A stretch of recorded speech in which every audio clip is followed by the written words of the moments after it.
Welcome everyone. I'm Brienne Rosner. I'm the Gallery Director at Peters Valley. Thank you all for joining us tonight. And a special shout out, I know somebody is here from Congressman Gottheimer's office, and we are so appreciative of the certificate that we recently received for our virtual programming and that acknowledgement. So thank you again, and we're glad that you could join us. So we are here today to celebrate this fantastic exhibition called Peters Valley Present. If you haven't checked it out online, please do. The show is up until October 26th, and we'll put a link in the chat. She's already got the link in the chat there, so please check it out. It was originally produced for the NCECA conference in Richmond, Virginia, which was scheduled for this past March, but canceled because of the pandemic. So we're really glad that we could still present it to you, just in a different way. The show is, it's really fantastic, and it was curated by Carolyn Herrera-Perez and reacts to the last 2 decades of ceramic programming by Peters Valley ceramic head Bruce Dehnert. So we'll be hearing from a lot of the participants and the artists, as well as the curator. We've got a really dynamic program tonight. And if you have questions during it, we'll ask you to put them in the chat. Not all of the artists will be able to immediately respond, and we can open it up at the end if we have time, but they might be able to answer your questions after they present. So without further ado, I'm going to introduce our executive director, Kristin Muller, who also has a piece in the exhibition. And her piece in the show is entitled Vessel. It is stoneware, clay, wood-fired in an anagama kiln. And welcome, Kristin. Well, thank you. Welcome, everyone. And I want to acknowledge Carolyn Herrera-Perez and her work to pull this together. She's an emerging artist, curator, scholar.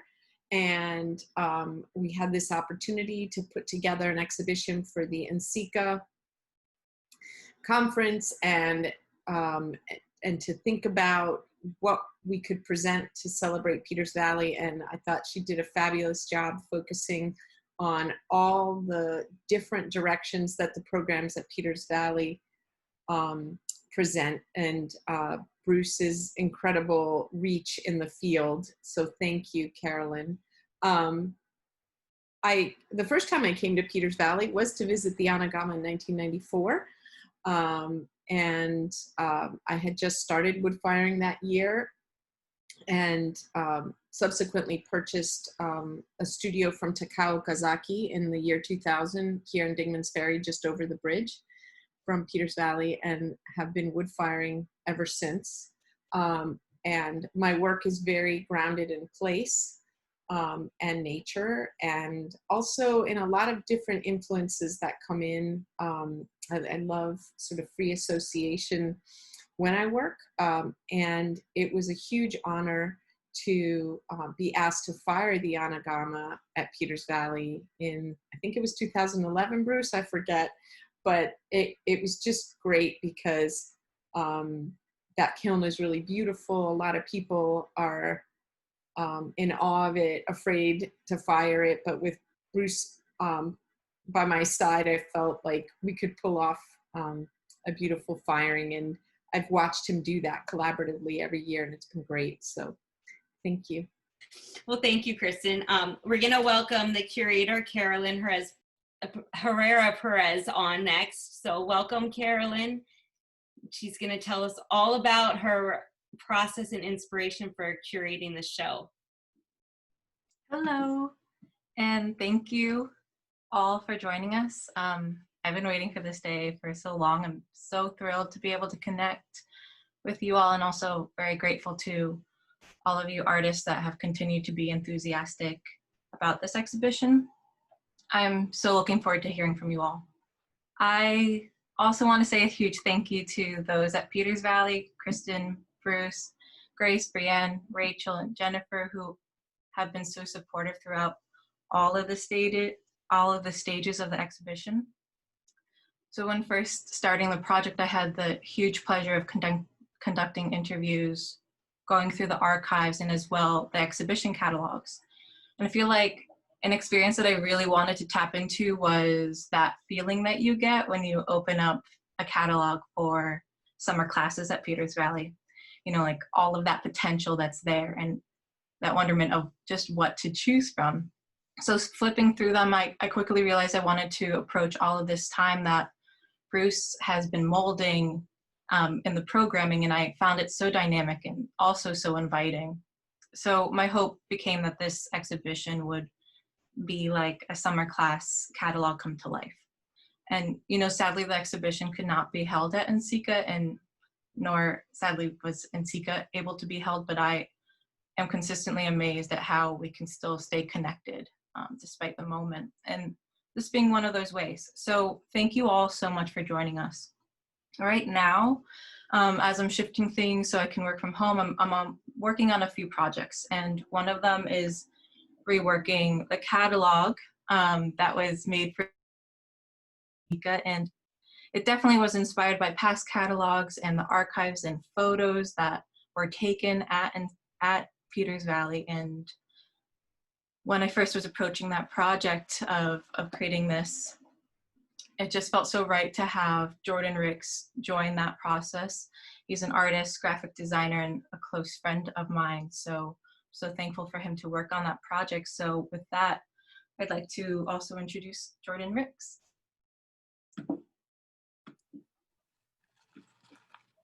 Hello, everyone. Jordan Ricks. I designed the cover for the Peters Valley Present catalog, and Carolyn pretty much touched on kind of the inspiration. She'd shared with me a lot of the images found in the archives, the approach to making the cover was trying to capture that spirit that that Carolyn just spoke on. I thought that, so I work with collage, I do digital collage, analog collage, and mixed media as well as my digital work. And I wanted to capture that kind of I felt that collage was a good way to kind of express the kind of the wide range of different workings with clay that Carolyn did the work to curate for the show. Pretty much we worked, used a lot of the images found in the archives that she'd share with me and the images submitted by the artist for the individual pieces. I had a big pleasure working on this with Carolyn. It's really honored to for her to kind of have me on and work on this with her. So thank you. Thank you, Jordan. It's a great catalog, and I've put it up for everyone to see. It's really creative, and I think it really adds a lot to the show. So thank you so much. And thank you. Bruce, welcome, Bruce. Bruce has been at Peters Valley for 20 years doing incredible programming that has inspired this exhibition, and he is going to share with us some of that. He also has a piece in the show. This is Bruce's sculptural piece in the exhibition. It's called The Fool, and it is made from earthenware, hand-built, and oxidation fired. And welcome, Bruce.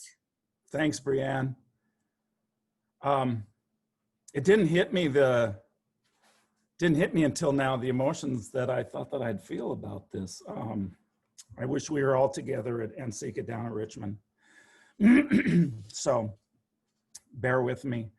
I want to start by talking about the programming, but first I want to thank Carolyn for her fantastic curatorial job on this exhibition. It's not hard to come in from somewhere else without any connection to the history of a place and just walk in and start taking the place apart and trying to understand all of the nuances and so forth. So Carolyn, you've done a magnificent job.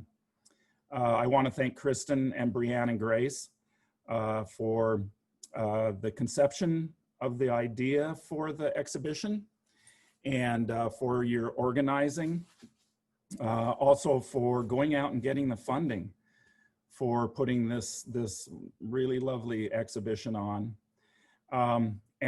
Jordan, I have to tell you, man, that catalog cover is really fantastic because it is so in the spirit of who we are at Peters Valley. So man, you nailed that. And a lot of the early folks here, of course, attended the Woodstock concert just north of us.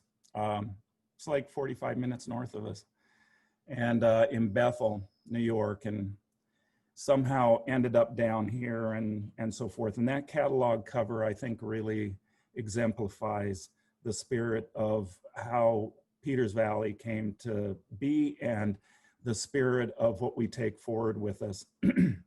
Lakota, I want to thank you for being the technician on tonight's program, man. You've been incredible all summer.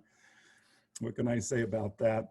I want to thank all of the instructors who have taught with us over the years and who offered pieces for exhibition.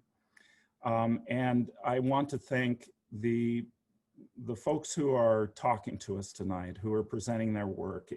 I can't tell you how much that means for you to take time out of your busy lives and weird lives right now, to be quite honest with you. So it means a hell of a lot that you're here. The live exhibition in Richmond was going to be fantastic. Regrettably, due to the pandemic, the event had to be called off, as we all know. But while this was unfortunate, the silver lining would have us taking different approaches to make sure the exhibition could reach an audience. Ironically, it may actually be enjoyed by far more people than it had if it had been shown in Richmond. That's one of the strange things about this pandemic and the pressure it has exacted on all of us who work in the arts. It has made us think and take actions in far different ways than we could have ever expected. But as artists, we're pretty good at doing that. Of course, the loss of life and the myriad upheavals in our society have been profound, and so this tempers any celebratory moment like ours tonight. Present is an exhibition that very much represents us at Peters Valley. The exhibition is definitely representative of our programming philosophy. One of the beauties of that programming is that it's created through a dialogue between myself, Kristin, Jennifer Apgar, our education director, each year's assistants, instructors and students, and you students and other audience members who are out there tonight, man, thank you very much for joining us. And you have, over the years, had a big part in who we invite to teach and share what they know. So before I came to Peters Valley, I lived the better part of a decade overseas. And I lived in Polynesia. I lived on the island of Borneo. And when I came here to start my first year of programming, I was really so interested in trying to bring an international edge to the program, and I knew that I had to follow some constraints there, as all of these craft centers do. But over the years, and especially under Kristin's directorship, I've had a great amount of support for doing that. And probably the main reason that I wanted to do that is that artists who work in other places are dealing with and working with different cultures than our own. Ours is homogenized. We have somebody from everybody here in our culture. But they're also working with materials that are different than ours. So culture and material, you kind of mix them together and you get this thing that happens in terms of technique, in terms of process and so forth, that can be really different than what might happen here. So I have really tried to bring in people from the outside in order to inform us, as Americans. And that's how I believe that our culture grows forward in a far more rich way. I've tried to bring in artists from different walks of life, and which takes research and time and so forth. And I think that is really important. A third thing that I try to do every year in my programming is I try to locate and identify emerging artists. Sometimes they're young and sometimes they're not so young, you know, but I try to bring in their new ways of thinking and their new concerns and so forth. And so that's really great for me personally as an artist. And last but not least, I love experimenters. So experimenters, what are experimenters? Artists are experimenters, but there are some artists who stop in the middle of what they do before they take it to a great finish, and they just stick with the experimentation because that's what drives them. And those guys are the ones who I'm really interested in. And so the program, I'm always very cognizant of trying to bring those folks in. But you know, at the bottom line of all of this, I'm just really fortunate to be able to work with these folks who you see in the exhibition and these folks who are going to listen to talk about their work tonight. I couldn't have lived a more, had a more fortunate place in my career than to be able to work with these folks. And they are inspiring to me as an artist, and I know that they're really inspiring to our community. And I know that they're really inspiring to our assistants, and the assistants are a group of young people who are going to carry the torch. And I know that you know, real wide kind of diverse group of folks who I bring in to teach are going to really inspire them. Anyway, I want to thank everybody, the staff and the instructors tonight, and of course the audience who has taken the time to join us. And I hope you enjoy tonight. And sorry for going off on a tangent. All right. Good night. Enjoy. Great, Bruce. And I just want to touch on this. If everybody should go, we post all of our videos on YouTube. And 2 weeks ago, I think it was, Bruce presented. He was one of our presenters on our weekly Friday night artist presentations. And he was talking about that. I saw that experimentation where this is the first time I've heard him really talk about it, and how he's really interested in that. And what had stood out to me, because I've watched so many of Bruce's presentations over the years, and they're always different and always interesting. And he, what I noticed, it was all about these different clay bodies from all the different places that he's gone, and that shows that experimentation. And so I just wanted to acknowledge that, Bruce. I thought that was a fantastic presentation. And I'm excited to hear from all of the artists tonight. So we are going to begin with Sin-Ying Ho joining us from Long Island City, New York. Her piece in the exhibition is titled Global Village, and it's slip cast made of porcelain. And welcome, Sin-Ying. Thank you for joining us. Hi. Do I have to, okay, all right, I see myself now. Okay. Go ahead and you can share your screen, and I'll turn my video off and hand it over to you. Okay, thank you. I wanted to echo what Bruce was just said. And I met Bruce like 1998 in China before he even started in Peters Valley. And then I met him again in 2006 when I moved to New York and teaching Queens College. And I have to say that what he was just presenting early on about bringing young artists and being experimental and bring all in the international artists in his program. And actually, I really see that it's evolving. And then to see like Peter Valley's have 50 years anniversary, and I become part of the exhibitions. I'm really excited about it. And so Bruce, thank you very much. And thank you for Caroline and invited me for this show, and also Kristin's and your direction and your leadership to move Peter Valley's further and further. So I have to talk about a little of the background. I only have 3 minutes, so I hope that it will be finished by then.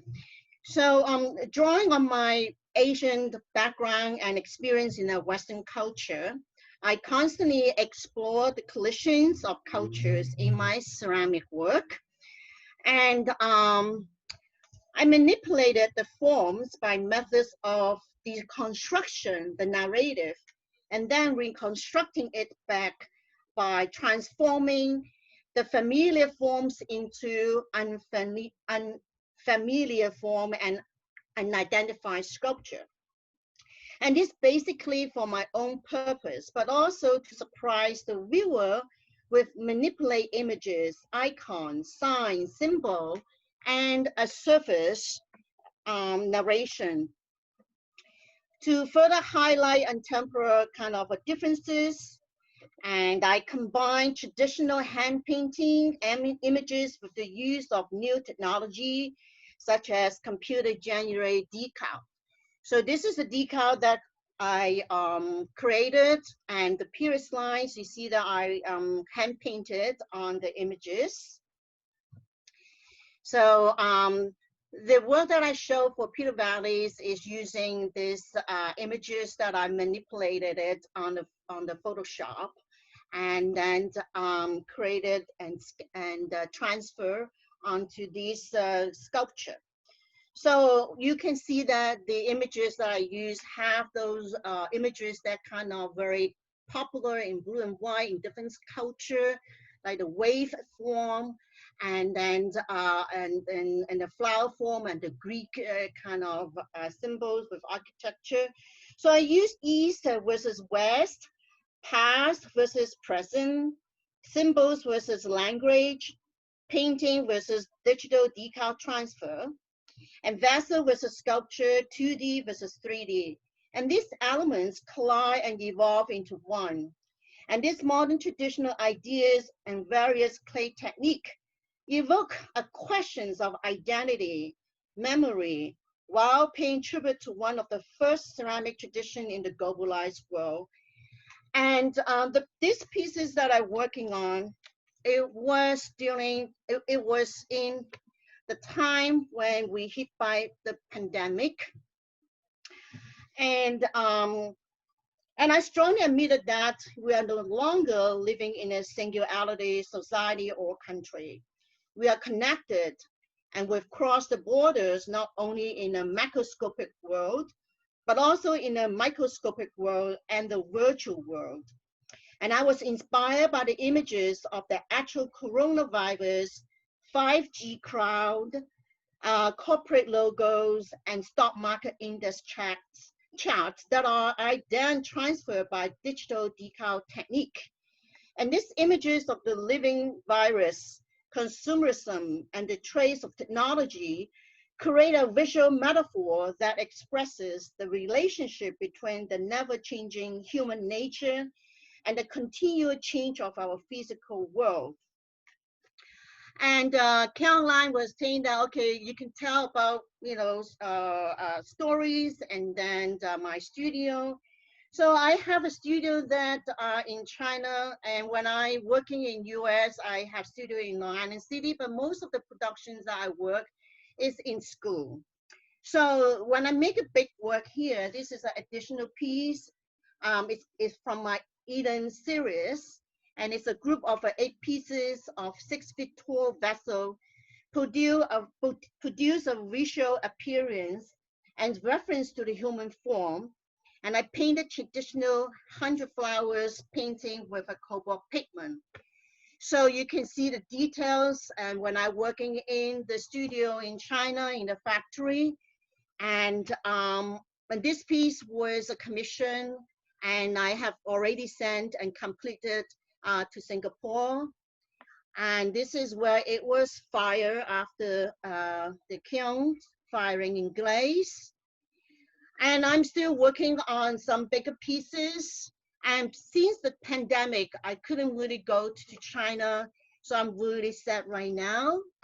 But I have to live with what I am doing and what I have in the States.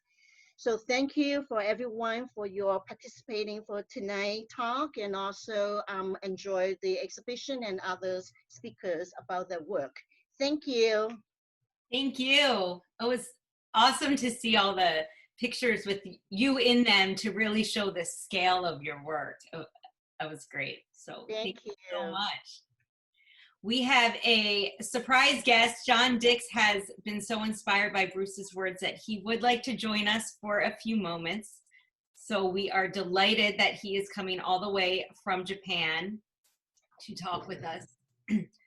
And this is John's piece in the exhibition. It is wood-fired, Anagama-fired. And hi, John. Hi, am I on? You're on. Okay. Well, that's a hard act to follow. Sin-Ying, I think that's your name. That was very, very impressive work. Thank you. About this piece, it's a very simple, small piece, and I call it an ashtray, which is kind of a, I don't know if it's a double entendre or what exactly, but I'm often told I need to name my work, which I don't really like doing. I find that to be kind of like a tattoo. They're often too clever by half, and then you regret it later and you're stuck with the name forever. But I do like the term ashtray because that really is what it is. It was inspired by sort of those old thick ashtrays you'd see from the 50s and 60s made out of glass or ceramic, and big heavy forms that would sit on a coffee table that you don't see anymore. And it is a receptacle for collecting ash, both in the fire and then afterwards if anybody still smokes. And I was just inspired by those forms, and it's made out of clay that I dig out of the ground. I don't refine it at all. I just leave the chunks in it. You could never throw it on the wheel. And I love the look of the raw clay, and thought, what can I do with this? And I could cut it, I could pound it, and anyways, I quite enjoy the process of making those, and I like the end product. And I just want to say one thing about Peters Valley and the times I've spent there over the years. I think I've done maybe as many as, I think I'm up to 6 workshops I've been invited to lead there, and twice the Anagama. The very first workshop I ever did was firing the Anagama, and I had never done a workshop in America before, and when I arrived, it scared me. It's such a big kiln, it's such a monster, and I really thought I was in over my head, and I was in over my head, to be honest. But Bruce was there. I'd met him for the first time, and he, like I think anybody who does a workshop there, you're leading it, but Bruce is, I don't know how to put it. He runs the show from the background. He makes you look like the star, but I did start my video. Good God, I'm sorry. Yeah, I just want to say thank you to Bruce, Kalvinder, Kristin, Brienne. I've had so many wonderful, wonderful times and have made so many good friends over the years there. Thank you very much. And I got to get going. So thanks for letting me on all of a sudden. And I don't know if my picture ever did come up, but yeah, carry on. Have a great evening. Thank you, John. Thank you for joining us. Okay, thank you. I got to go now. Bye-bye. Okay. Next, we have Bennett Bean. And Bennett is joining us from Blairstown, New Jersey. We have this piece in the exhibition, Vessel on Stand, from 1980. So those of you that are familiar with Bennett's work, this is an oldie but goodie. And hi, Bennett. Hi there. It's Welcome. interesting. Yeah, it's interesting for me to see this piece because it is ancient. I probably did it 40 years ago. And when the Anagama was just getting started. And so I'm not known for this work. And it's kind of Peters Valley has allowed me to have a secret life because I make these, I've seldom shown them, and it's been kind of a wonderful secret. This piece is fired. It has a wood inset. It's 3 pieces. And then I sandblasted this kind of meteoric event that goes on in it. So that's what the piece is about. And I thought about taking you all to the studio, and then I looked at the studio and it was such a horrendous mess that it wouldn't make much sense. So I thought I would give you the quick tour of the living room, which is in a way like going through my history, because I've been making work for 50 some years and it has accumulated. And one of the things about that work is it represents serial affairs. I keep falling in love with things. And one of the things that I fell in love with was the Anagama. So if you don't make any distinctions in your life between making pots and making meals and making houses and gardening, you end up with the kind of environment that I've got.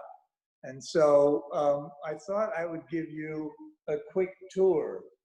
And the work may not seem coherent because although I have always made pots, I have always been making something else. So let's see if I can get this to work. All right.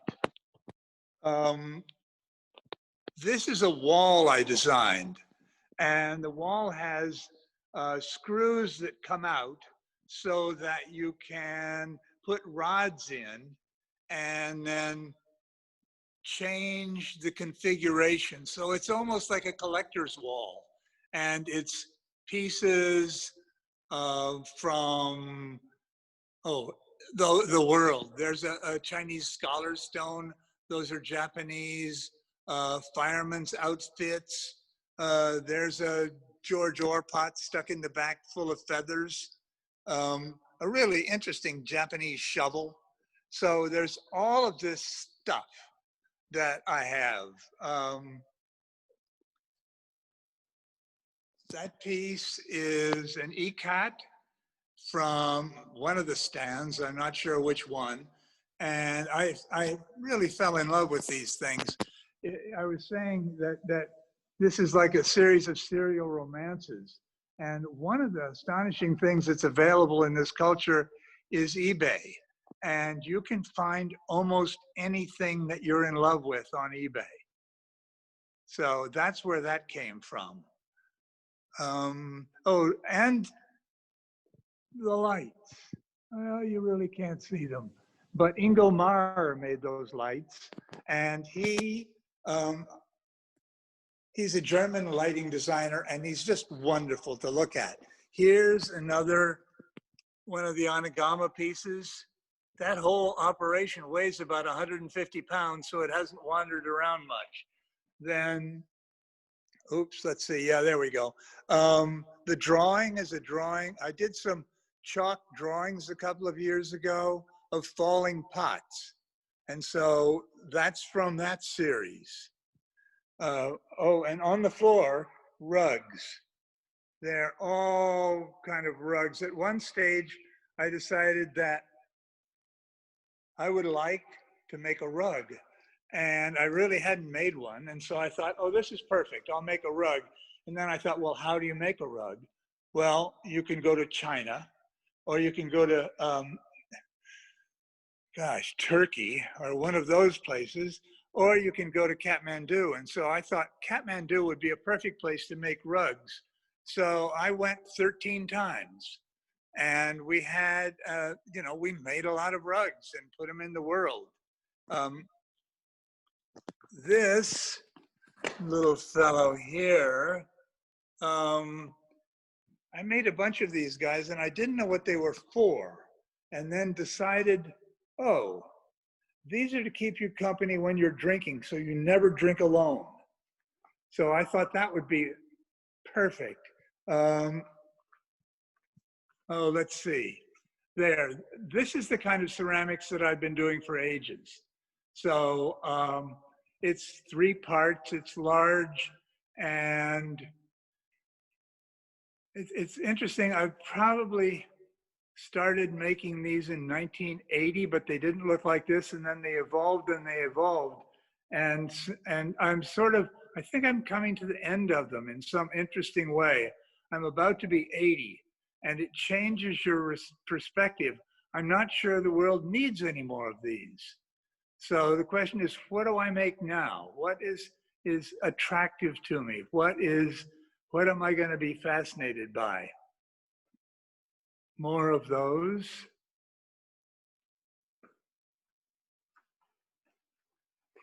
Oh, here we go. The little white thing in the back. The imagery on that is computer transfer, and the little dots are my DNA. I had my DNA done, and so these are some variety of self-portraits. The press molded bottles, I think, are from 1964. So they were made a long, long time ago. And then more gold pieces. Oh, this is a bunch of garlic scapes. Because if you're cooking and you look at them and you go, oh my God, these are astonishingly beautiful. And so they become a subject for you to use. And let me see what else. Bennett, I'm gonna chime in. It was really fun to see your living room, and I can definitely attest to what Bennett said about not distinguishing all the different facets of life, because I had the privilege of working for Bennett probably almost 15 years ago, and that is how I came to know Peters Valley. So I did all those tasks, all those things, and it was really a formidable experience for me in seeing how an artist works, and I learned so much. So thank you, Bennett. Well, it was wonderful today. It was wonderful to have you. Are we finished now? We're finished. Thank you. We're gonna move on to Leigh Taylor Mickelson now. And Leigh is joining us from Ossing, New York. Her piece, let's see, let me get this up. In the exhibition is Lure Albiflora. It's a really cool outdoor sculpture, and she is gonna take us to see it in person-ish through the screen. So welcome, Leigh. Hi, everybody. I don't know, can you see me? Yep. Hi there, how are you? Welcome to my studio. I'm so honored to be in this exhibit with so many fabulous artists. I've been to Peters Valley twice to teach a workshop, and it was just so magical there. And Bruce is such an amazing host, and the place is just filled with such beauty of nature. And if you know my work at all, you know that it's inspired largely by nature. And one of the things I'm really interested in is pollination. So that piece, it's called Lure. It's from the series Lure.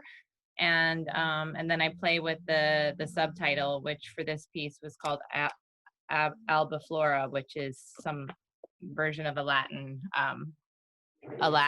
flower. So I'm going to flip you around and kind of take you to the piece, and then I will show you some of the other work I've been working on.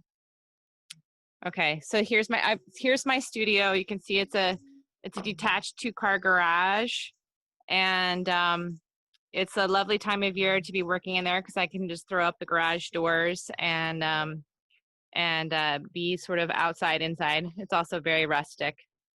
This is the piece in the show called Lure Albiflora.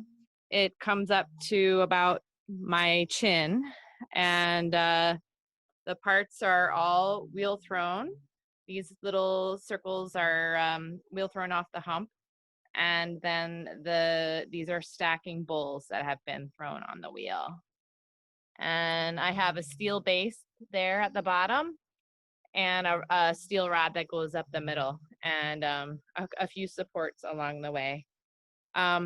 Unlike the works in the Anagama, I am kind of an impatient artist, and so I use all commercial glazes. Also, I have a double life. I have a life as a administrative and management person. So I've been working in nonprofit administration, arts administration for 25 years. And so I've always had to squeeze my art life into my work life. But last year, when I left Clay Art Center, I was the executive director there. I became a consultant, and it enabled me to kind of refocus on my work, and while having clients in the art world and kind of keeping a toe in both places. So this series Lure is, like I said, is inspired by pollination. And what I really think about with these pieces is this is kind of the botanical, and then you as the viewer become the pollinator. And the whole idea is that it's supposed to lure you in to look closer, as a flower does to attract its pollinator. I've been working with botanical forms and using them as inspiration for pretty much my whole artistic career. And last year, I really decided that I wanted to make work that brings me joy, and I'm always finding joy in the garden. So I decided to focus on making work for the outside. So I've been making works that go outside, and I've been making these kind of poppy abstractions that are kind of wall pieces that have become garden pieces. And I took a welding class so that I could learn how to make these steel stakes in the ground. And then this summer, I started making some bird baths. I only have this one left right now. I sold the other two that I made this spring, and I've been having a really fun time with that. This piece here in my garden is really from one of my much older series. I had this series of, kind of stacking biomorphic forms, and the series is called Pulse, but this is a newer iteration of that. So that's kind of hanging out in my garden. This is another piece. It's kind of hanging outside my door, and it's it's made up of 4 parts that stack, but this is just pinched ceramic on extruded forms. And I like to work a whole lot with nichrome wire and that kind of thing. I don't know where I am on my time, but I also have been making a lot of wall pieces. So these are not on the wall right now, they're on my table, but I like to experiment with different forms and see how botanical forms, and play around with form, color, texture. And this piece right here, which looks a whole lot like COVID, I made last fall, go figure. So I've been kind of exploring that, and I've been making these like little garden orbs.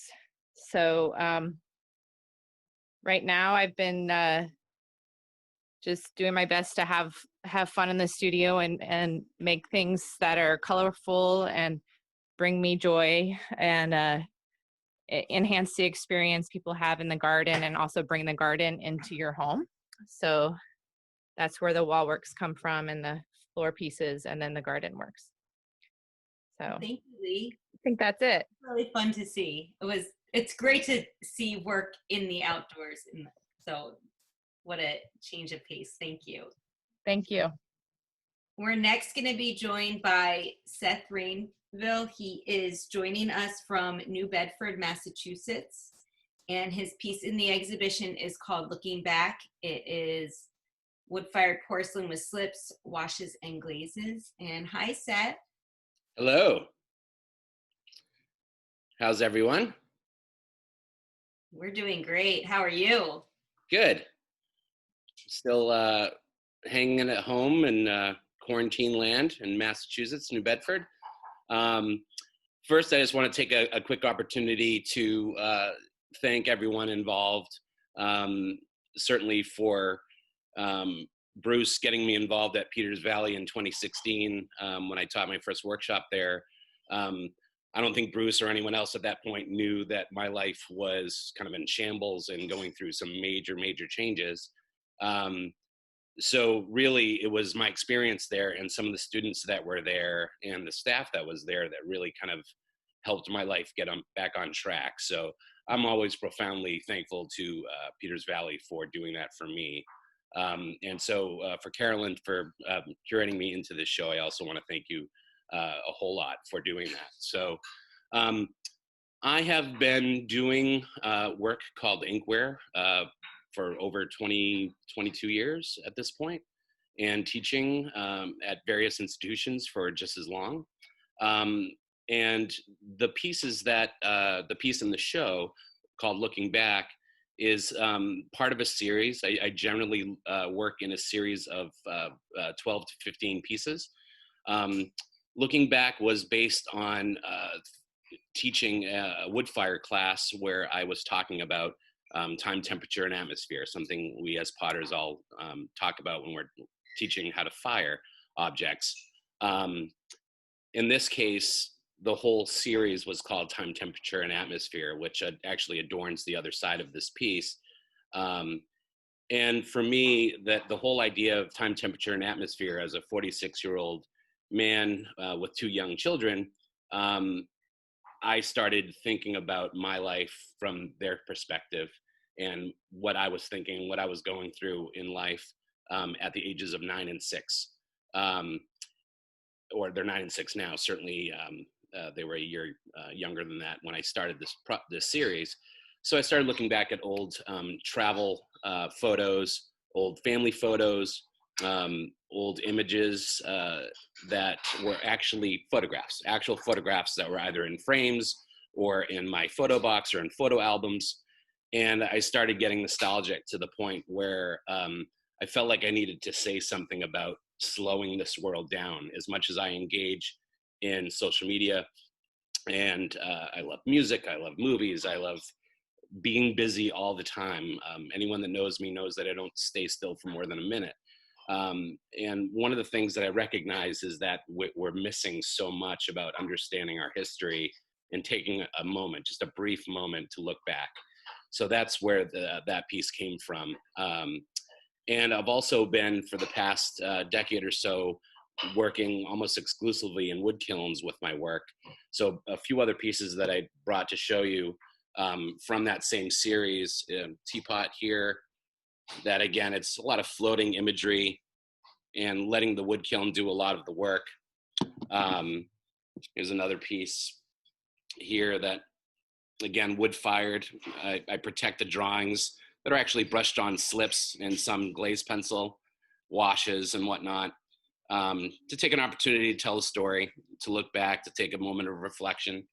And so the next series of work, because of the state of the world, is kind of my reflections of the past 6 months and what it's been like to homeschool children, explain to children what's going on, telling them that they're not going to die if they don't wash their hands, scary stuff like that. So I know we're all going through it. So bless to you all, and thank you for having me. Thank you for joining us and for your honesty. It was really great, and great to see your work. So thank you. And next we're going to have Maureen Mills joining us from Portsmouth, New Hampshire. Maureen's piece in the exhibition is titled Moonjar: Stoneware, Slip Inlay, Resist, and Glaze, and it is wheel thrown and altered and wood fired. Hi, Maureen. Hi, Brienne. Nice to see everyone. Thank you all for including me in this exciting exhibition. I wish too we could have met in Richmond, but hopefully on the next round we'll be able to do that. I'm sitting in my studio right now, but I have a little overview of my work and what's behind it to share with you. So I'm going to share my screen really quickly, and I think I figured out how to get that to work. Very good. So I've been wood firing for about the last 15 years at the Guston Onagawa with Seth Rainville in Massachusetts, and I'm incorporating a rather intense interest in surface decoration into the wood firing process. The work I do has always been influenced by my love of fabric and sewing, and I'm a knitter too. And I started all of that when I was young, and actually when I was 9, my parents bought me one of those little battery operated potter's wheels, which of course didn't work. But I think must have sparked some kind of interest along with all the rest of the making for me. So exploring the topic of surface decoration is a bit of storytelling for me, linking what I do now with experiences, influences, and inspirations, and it helps me sort of mark time as my work changes. My early fired work included highly decorated surfaces like these jars and teapots, doing slip trailing, brushing techniques, stamping and inlay and sgraffito, and a little bit of everything. And I continue to be kind of a little bit over the top with surface decoration.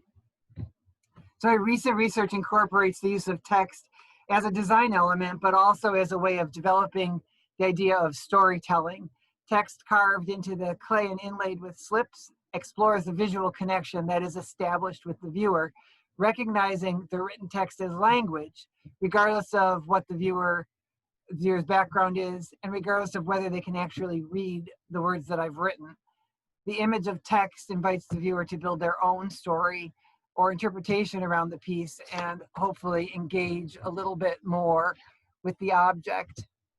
The text work began on forms that related to architecture, like the boxes in the previous slide, and then they've transitioned into pure vessel forms, along with some more functional work. And current work, the most current work is referencing moon jars now. And so the text is incorporated with more layers of texture as well as pattern, and embracing the firing process so that it will influence the outcome and obscure part of that story. So these are some jars that are from a calico and quilts series with block patterns and incorporating text. This is landscape influenced and fabric patterns on some of the forms. And this is a bit of an example of how that obscuring of the story is part of what I hope to get out of that work. So thank you all for including me, and if I can be found online, of course. Thank you, Maureen. I love all the layers in your work. It's so dynamic. Thank you. Next, we're going to be joined by Andrew Wandless joining us from Chicago, Illinois. He's got a wall piece in the exhibition, which is the only wall piece, I think, in the whole show. So I can't wait to hear more about it. Hi, Paul. Hi. So I'm going to, it says I can't share my screen at the moment. Try it again, because I just turned mine off. Okay.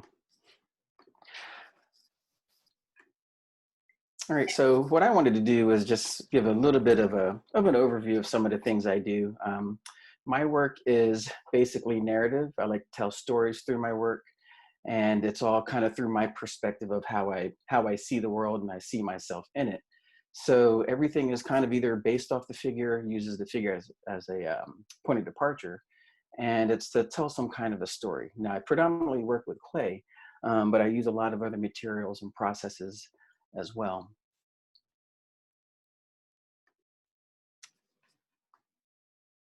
So I do a lot of clay printmaking, and these are clay monoprints where, again, I have these different stories and different narratives that I like to tell. and the work gives me an opportunity to do that. And I like to work in a pictorial fashion. Sometimes I work sculpturally, where the story goes around the piece, so that way the figure now is more like a Grecian urn, where you can see a story go on all different sides. And I like to make these large heads, these sculptural pieces for that. Most of these are underglazes and low temperature glazes, multi-fired works. I also like to make actual figures as well. And this one, the figures are made of clay, but then I use other materials to do the other parts. So the head is carved in stone, and then I use wood and leather as well. And this is clay with an alabaster head. Then sometimes I just work in other materials. I do a lot of stone carving, wood carving, also starting to do a lot more leather working. And then sometimes my work is just about being an artist in the studio and the different things that you do. So I do a lot of writing. So this is, scribe. And of course, I'm a potter as well. I don't have any pots to show, but I do have a print of myself holding a pot here. And then sometimes with these prints that I use for my mono prints, I just use them as prints on paper as well. So that's it. That's a quick overview of the different kinds of work that I do, the different kinds of vehicles that I use.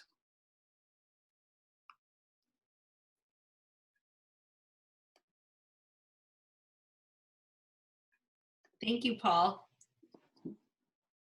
Thanks. Really interesting. We're next, oh, there you are. We didn't know where your video went, but it's nice to see you again. So thank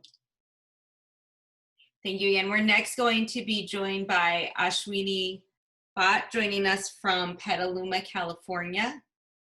And her piece in the exhibition is entitled Alive, Clay Underglaze Paint, and it's hand-built multiple firings, and she has a special presentation to share with us. So hello. Hi everyone. I'm going to, can you see and hear me? Yes. Okay. I'm going to share my screen in a second.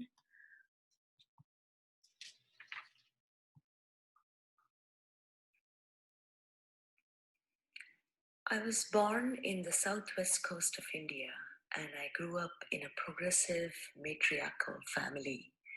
I studied ceramics with American expat Ray Meeker in Pondicherry. My journey into ceramics was unusual since my academic background is in literature and my first professional career was in classical dance. I transitioned from dance to sculpture with an abiding sense of an engagement with form. In the sculptures I'm building, the body of the human viewer is almost necessarily participatory in negotiating an encounter with the art. Both the sculptural and the human body, as they modulate exterior and interior horizons, emphasize, I hope, their mutuality and involvement in each other. My Alive series, showcased here, introduces radical but somehow familiar forms that ask us to re-examine Western assumptions about species hierarchy. We encounter a bestiary in which traces of the human and traces of the animal linger in imagined bodies on the brink of being born.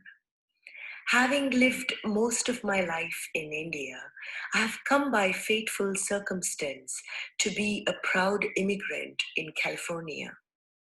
My work integrates my sense of our current environmental exigency, recent genetic science asserting the relatedness of earthly life, and a philosophical and ethical concern for the implications of our commonality. Continuing to explore the deep relationship between the human and non-human, between the constructed and the inherited, I am currently working at the intersection of sculpture, nature, performance, and photography. I would like to take a moment today to thank Carolyn Herrera and Peters Valley. And thanks especially to Bruce Dehnert, who continues to bring together diverse makers, artists, and young learners, all with an amazing sense of openness and empathy. My gratitude. Thank you.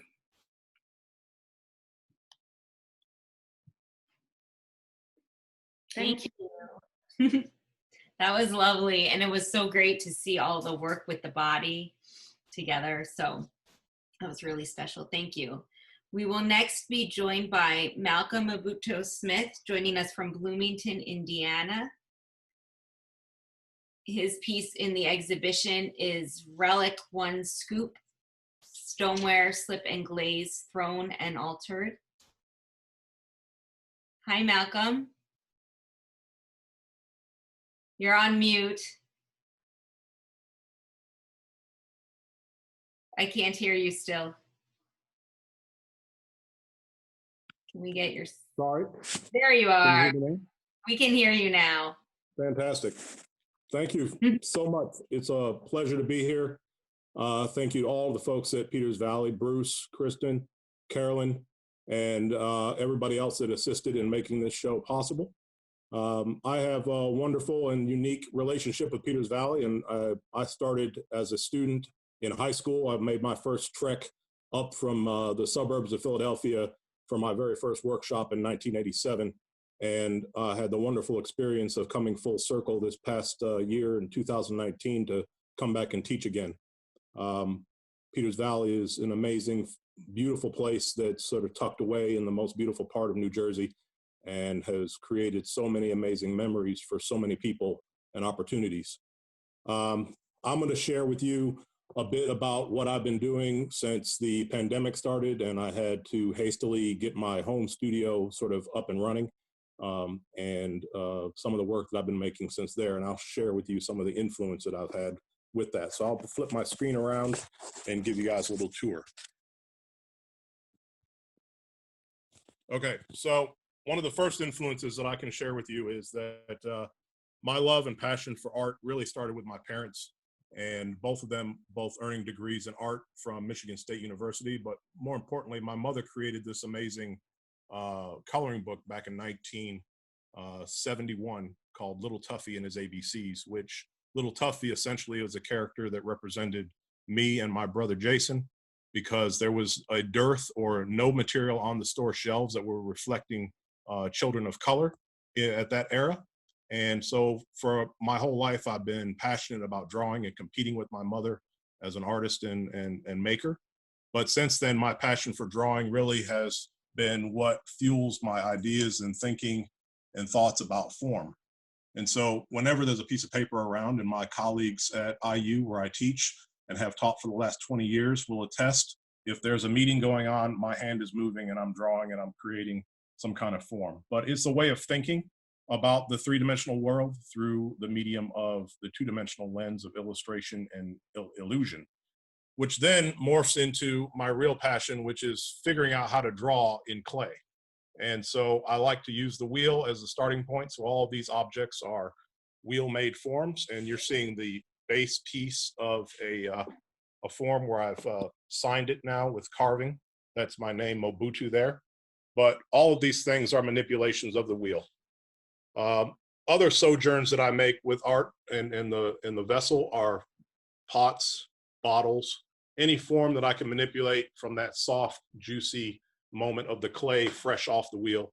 And here you can see I'm borrowing a page from Paul's playbook. This is a drawing that I did a monotype transfer, so it's sort of printmaking mixed with glazing and firing. I'm a bit of a gadfly when it comes to firing methods. As you'll see in this particular piece, this is an earlier cup form, also thrown and altered. This is soda fired with a single glaze on it. And then more recently, because of the restrictions and my sort of needing to make some work here to get started in my studio, I decided that most of my pots really sort of trend toward the non-utilitarian, although they have openings in them. I wanted to make some things that celebrated how I like to manipulate the clay, or at least the drawing aspect of the clay, but make something that in the end will be useful. So I started making a series of these mug forms, and I've probably got 30 or 40 of them that I've been working on this summer and haven't quite finished them yet. But as the semester fast approaches on Monday, I will get access again to the studio and be able to pay attention and pull these things through to the end. So my outside studio here has a couple wheels so I can sort of move through those things, and then all the repositories of past work and former students, my work from the past, friends, as we all do, and we create these wonderful trophy walls of inspiration. But it's wonderful to be out here with my family during this pandemic era. Although it's kept me from the main studio of my life as a teacher, I've been able to work with my family to set up this space and to be right outside, right at my house, and still engage in what I love to do and the passions that we all have for ceramics. So with that, I'll turn it back around, I think. I lost the video. There we go. There you are. Hello again. And I just really want to say again that Peters Valley is a very, very unique place. I was back there way back when Everett Busby was the director of the ceramics area. And I met many of the friends, including Kristin there, and many others that have been important mentors and friends throughout my whole career. And I'm blessed that I had the chance to share in that way as a teacher once more last year, and I hope I get to do it again. So please, please, please go visit Peters Valley. Thank you, Malcolm. And it was great to see in your space. It's really nice that you have been able to put that together, and I love the work that you're making. So thank you for sharing that with us. Thank you. We're next going to be joined by Jerry Bennett, who is from Philadelphia. And let's see. Jerry's piece in the exhibition is Bermuda porcelain and stainless steel. And this is a different work from what I'm seen of Jerry's. He's been one of our craft fair exhibitors as well as an instructor at Peters Valley, and he makes beautiful work with paper clay. This is a little different, so I can't wait to hear more about it. Well, I'll try to explain it. First of all, I want to thank you for including me in the show, and I just wanted to say that I often tell people that about the most fun you can have is teaching at Peters Valley. There's something about the students and the staff and the intensity of the week of working that's, you can't beat it. It's, I've met some really intense, very interesting students there that, you know, I still remember and enjoy. The work that you're looking at is paper clay. It's porcelain fired to cone 13, an electric kiln. I've been told by L&L, the people that made the kiln that I fire this in, that in fact you cannot fire to cone 13 in an L&L kiln. Well, there it is. I do it every Friday, so it's not like you can't do it. The sculptural pieces that I'm making are based on remembrance, remembering things. And it starts out, I won't talk about this specific piece, I'll talk about kind of how this all started. I have a cabin that's up in northern Bucks County that has electricity, but not much else. It's kind of a place to get away. I do a lot of work in my studio, and it's every once in a while I kind of need to get away from it. So I go up there for a couple of days, and one of the things I like to do is out on the patio, I like to draw the birds that come into the bird feeders that are around.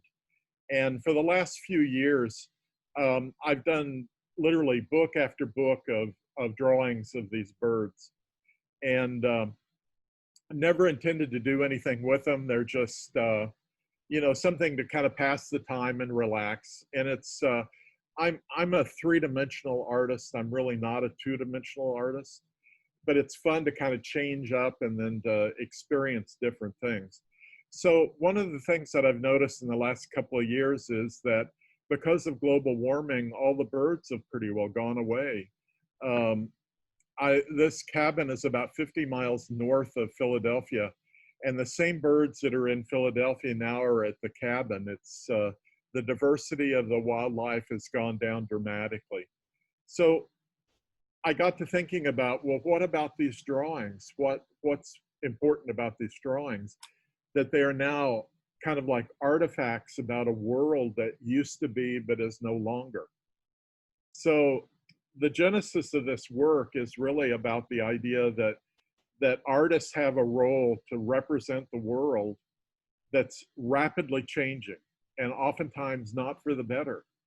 And that as time goes by, say in 100 years, this may be the representation of a world that used to be, that nobody else can reconstruct because it's basically gone. I know that's kind of negative, but I'm very concerned about it. I'm very concerned about ecological things. This is about, this particular piece, Bermuda, is about the impact of dust blowing off of the continent of Africa, blowing into the Bahamas and affecting coral as it's growing. And so this is kind of a representation of what coral could look like. Basically it's just kind of a remembrance of things that could be. And yes, I kind of divide my time between making a lot of underglazed decorated pieces and these sculptural pieces. I find both of them very satisfying to do. I wish I had more time for both of them. But then again, I probably, if I spend too much time at it, I'd probably be back at the cabin. So, you know, it's kind of hard to work more when you work about 12 hours a day in the studio. So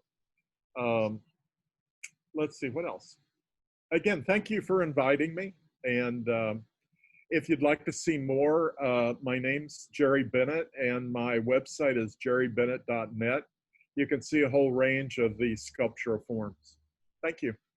Thank you. And Jerry will be participating in our virtual craft fair October 10th and 11th, so you can go in his virtual booth and have a conversation about this work, and he can tell you even more about it. So thank you. Next we have, oops, it won't let me do that. We have Seth Nagelberg will be joining us from Ohio. And let's get his piece up here. Seth's piece in the exhibition is the Jersey Devil with, I can't even try to say it. He can say it for you. Hi, can you hear me? We can. We can't see your video, but let me stop my share. Okay. Oh, how's that? You see me? Yep. Okay. I'm Seth Nagelberg. The piece you're looking at is Jersey Devil vase with a dodecahedron base. I have, this is an interesting piece. It's a conglomeration of different molds that I use in my studio. And it was a real departure from the other work that I make. And I was playing around and I put this together and I had shown a couple people at work and I said, no, it's really just, it's just a one-off. It's just something that I put together and I made a few of them. And one of my peers was curating the show and said, no, that's not something else. That's a thing. That's something that you do. So I have been showing it a little bit and I made a few different versions. I think the Jersey Devil just popped into my head because I am from New Jersey. I'm a transplant. I now live in Ohio. I teach at Cleveland Institute of Art.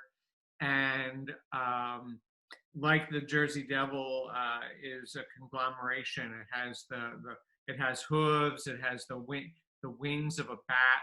It's a little mythological. I have a couple versions that I did here. This is the vase form. And it's just the body and the devil's horns.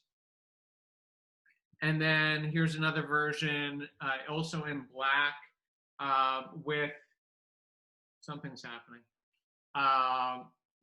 with the dodecahedron base.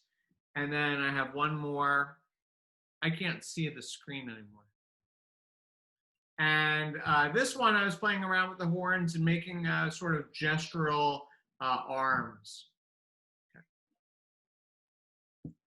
Let's see. Brienne, can you guys still see me? Yep, I can't see what you see. So I wanted to thank everybody. I wanted to thank Carolyn and Brienne and Jen and Kristin and Bruce. I want to tell you a little bit about my experiences at Peters Valley. I've been 4 times now, twice as a student, once with Burke Peters, once with Dr. I've been twice as an instructor teaching mold making course. I call my course Just Add Plaster. What else can I tell you? I wanted to show you a few images. Let me see if I can figure out how to. If you hit screen share.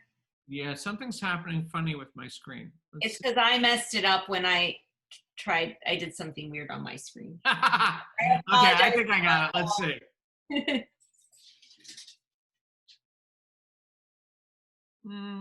I can't see my screen.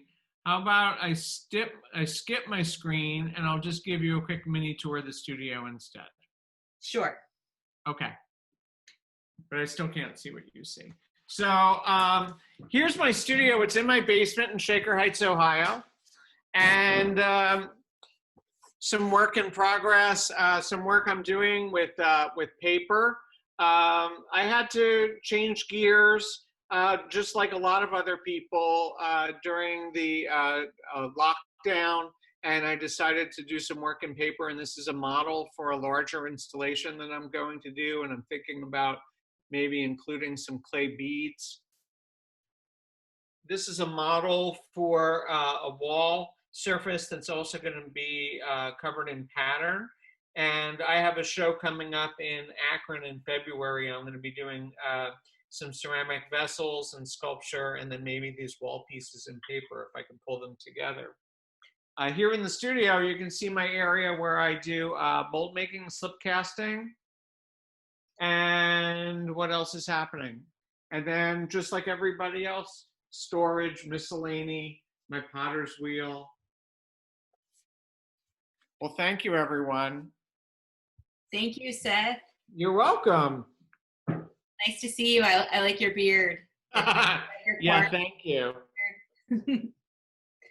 Well, we have one last impromptu presenter. Doug Peltzman is going to be joining us from New York. And his piece in the exhibition is this picture.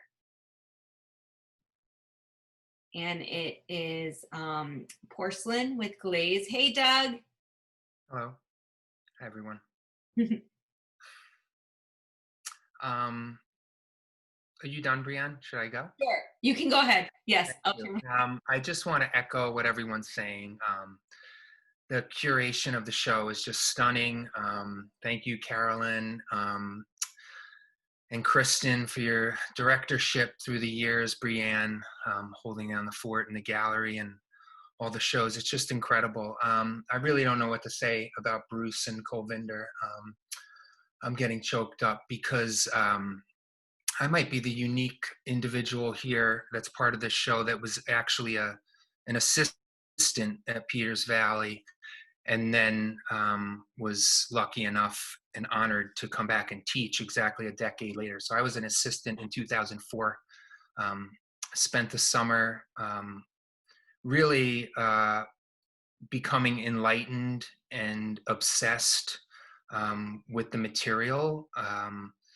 Bruce came to New Paltz, where I was an undergraduate student, and I, through the last, like 17 years of knowing Bruce, he has a really innate, unique potential, unique ability to see potential in people.